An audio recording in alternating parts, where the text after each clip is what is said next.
como é que uma pessoa consegue manter os próprios valores no meio de tanta pressão da sociedade moderna? Bom, é sobre isso que a gente vai conversar hoje, explorando uma estrutura de pensamento cristã que busca responder exatamente a essa pergunta.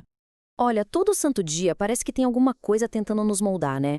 Seja um algoritmo, a política, a cultura. Então a grande questão é: como navegar por tudo isso sem simplesmente ser levado pela correnteza? Para ajudar a gente a entender essa pressão, a fonte que estamos analisando traz uma imagem bem do dia a dia. A sociedade funciona como uma forma de bolo, e as nossas mentes são a massa, que está o tempo todo sendo pressionada para caber naquele formato exato.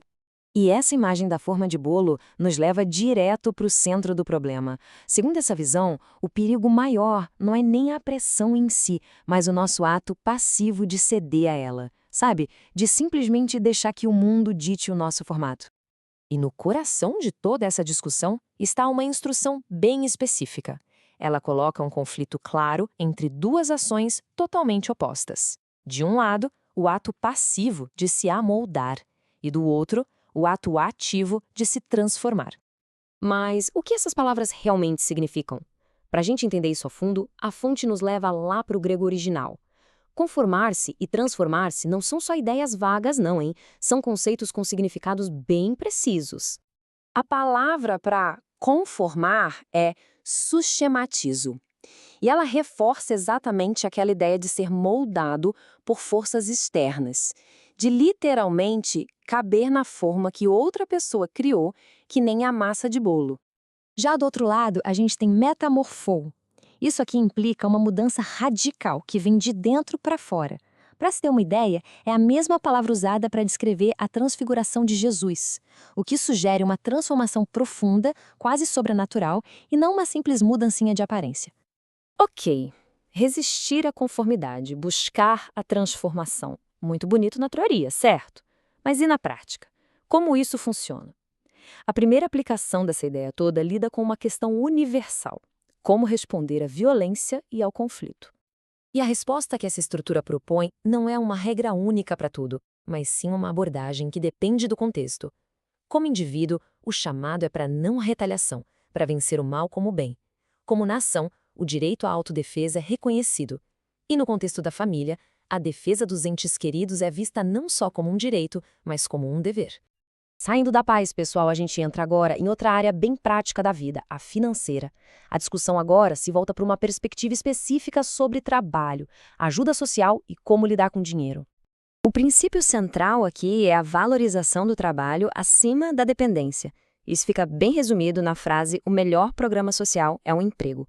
A ideia é que o trabalho não é um fardo, mas a principal fonte de dignidade e propósito.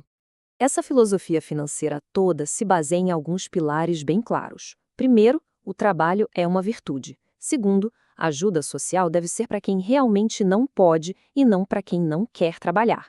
Terceiro, rejeita-se aquela mentalidade de que para um ganhar, o outro tem que perder. E por último, a prosperidade não é um fim em si mesma, mas um meio para cumprir um propósito maior. Essa citação de uma parábola é usada para destacar dois princípios. Primeiro, o direito à propriedade privada e, segundo, uma crítica direta à inveja. O dono da vinha basicamente afirma o seu direito de ser generoso e questiona a motivação de quem está reclamando. Isso tudo acaba formando um ciclo, sabe? Um caminho para se ter uma riqueza responsável. Começa com um trabalho bem feito, com excelência. Isso leva à multiplicação inteligente dos recursos e culmina no uso desse patrimônio para fazer o bem, deixando um legado para as próximas gerações. E agora, a gente chega na aplicação final, que lida com a nossa relação enquanto cidadãos, com o governo, com os impostos e a liberdade. E essa é a seção com mais dados históricos. Então, vamos lá. A visão sobre o governo aqui parte de uma advertência bem antiga, lá do livro de 1 Samuel. O aviso era claro: um povo que pede por um governo grande e centralizado vai ter que lidar com uma consequência inevitável, uma carga pesada de impostos. Mas espera aí, o que significa um imposto alto? Quando a gente olha para a história, a perspectiva muda bastante. Em 1 Samuel, 10% já era considerado opressivo. No século XIX, 15% foi o estopim de uma revolução. No Brasil colônia, o imposto de 20% sobre o ouro era chamado literalmente de o quinto dos infernos. E hoje? A fonte aponta uma carga de 32,32%. É uma mudança de escala bem drástica. Então, como lidar com isso? A proposta conecta tudo de volta àquele princípio da resistência pacífica. Suportar o que é visto como uma carga tributária opressiva é apresentado como o equivalente moderno de andar a segunda milha, uma forma de perseverar diante de uma injustiça que se percebe.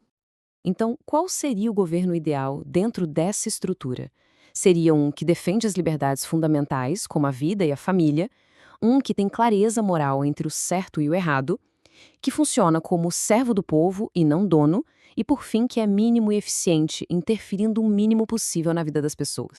Isso tudo nos leva à pergunta final, o ponto central de toda a reflexão.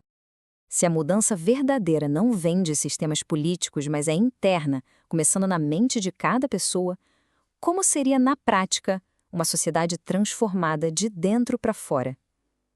Fica aí a reflexão.